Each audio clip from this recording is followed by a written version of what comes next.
கர்மாவின் 9 விதிகள். 1ஆம் விதி. இந்த பிரபஞ்சத்தில் நாம் எதை செய்தாலும் அது நமக்கே திரும்பி வரும். 2ஆம் விதி. வாழ்க்கையில் எதுவும் தானாக நடப்பதில்லை. நமக்கு தேவையானவற்றை நாம் தான் நகர்த்தி செல்ல வேண்டும். 3ஆம் விதி. சிலவற்றை ஏற்றுக்கொண்டால் மட்டுமே மாற்றம் நிகழும். 4ஆம் விதி. நம்மை நாம் மாற்றிக்கொள்ளும்போது வாழ்க்கையும் நம்மை பின்பற்றி மாறும்.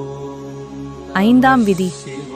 நம் வாழ்வில் நிகழும் அனைத்திற்கும் நாமே பொறுப்பு என்பதை உணர வேண்டும். 6ஆம் விதி. நேற்று, இன்று, நாளை இது மூன்றும் ஒன்றிற்கு ஒன்று தொடர்புடையதே.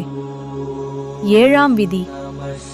ஒரே நேரத்தில் இரு வேறு விஷயங்களை சிந்திக்க முடியாது. 8ஆம் விதி. நமது நடத்தை நம் சிந்தனையும் செயலையும் பிரதிபலிக்க வேண்டும். 9ஆம் விதி. நம்முடைய கடந்த காலத்தையே நினைத்து கொண்டிருந்தால் நிகழ்காலம் கடந்து சென்றுவிடும்.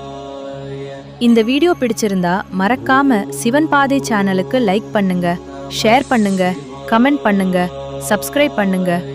ஓம் நமச்சிவாய.